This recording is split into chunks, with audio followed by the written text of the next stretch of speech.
हाय दोस्तों, आज के ब्लॉग में हम बात करते हैं कि भीड़ मानसिकता कैसे काम करती है और क्या होता है जब आप सवाल नहीं पूछते हैं एंड आप ब्लाइंडली लोगों को फॉलो करने लगते हैं।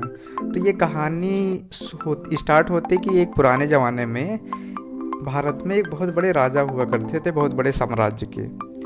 तो एक बार उनके दरबार में एक बाहर से विद्वान इंसान आए। तो राजा ने बोला कि आप इतने बड़े विद्वान इंसान हैं एंड मैं इतने बड़े राज्य का राजा हूँ, तो कुछ ऐसा मेरे को उपहार दीजिए या कुछ ऐसा करिए जो आज तक कभी हुआ नहीं है इस पृथ्वी पे। तो विद्वान थोड़ा सोच में पड़ गया कि राजा के साथ ऐसा क्या किया जाए जो अभी हुआ नहीं है।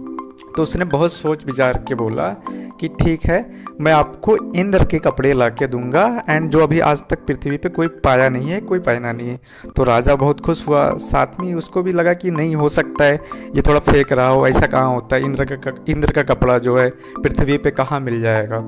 और जो उसके दरबारी थे राजा के और जो और लोग थे वो भी सोचे यार क्या मजाक है, राजा को बेवकूफ़ बना रहा है। फिर भी तो राजा ने थोड़ा उस टाइप से सोच के तो राजा ने बोला ठीक है, मेरे को वो कपड़े चाहिए। बट राजा ने बोला बट मेरा एक शर्त है, ये जो है ये पर्टिकुलर 15 दिन बाद मेरे को चाहिए, इतने दिन के अंदर अगर ला सकते हो तो ठीक है।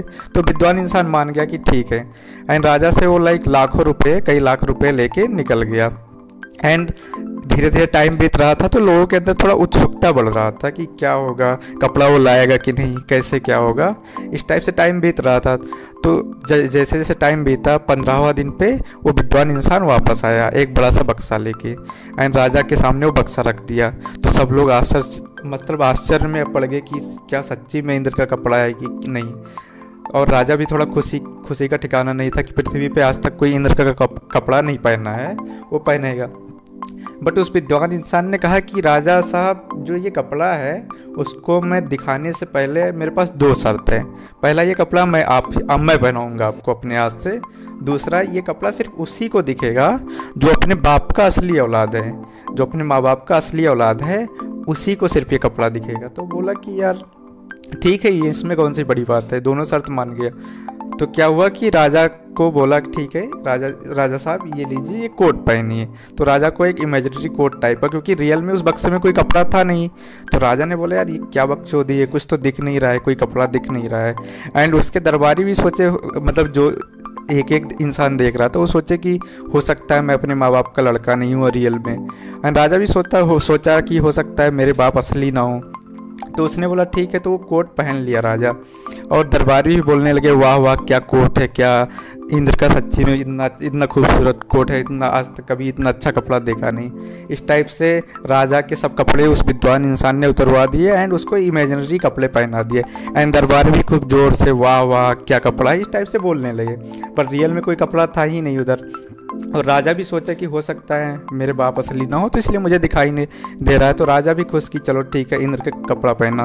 बट वो विद्वान इंसान इस पे भी नहीं रुका। उसने बोला कि राजा साहब, अभी क्या हुआ कि इंद्र का कपड़ा आप पहन लिए हैं एंड पृथ्वी पे ये पहली बार हुआ है।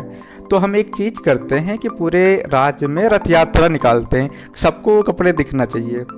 तो राजा ने बोला यार, राजा का भी थोड़ा डर लग रहा था, यार मैं नंगा हूँ। पर उसने सोचा कि हो सकता है कि मतलब जब इतने दरबारी लोग बोल रहे हैं तो हो सकता है कि सही हो, कपड़ा अच्छा ही हो सकता है। तो उसने बोला ठीक है, हो सकता है। राज्य में मन में सोचा कि राज्य में हो सकता है 4-5 लोग होंगे जिनके बाप असली नहीं होंगे, बाकी लोग तो नॉर्मल ही होंगे। तो बोला ठीक है, रथ यात्रा निकालो।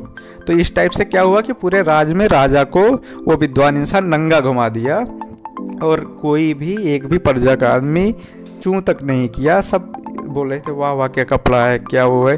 कोई एक इंसान भी अगर पॉइंट आउट करके बोलता नहीं आप नंगे हैं, क्योंकि बट वही है कि सवाल कोई नहीं पूछा। और इस टाइप से क्या हुआ कि राजा पूरे राज्य में नंगा घुमा और विद्वान इंसान जो है मज़े लेता रहा। तो इस टाइप से ये कहानी से यही पता चलता है कि हमको सवाल पूछना चाहिए, ब्लाइंडली किसी लोग को फॉलो नहीं करना चाहिए, समझना चाहिए जहाँ पे लॉजिक है, जहाँ पे फैक्ट है। धन्यवाद।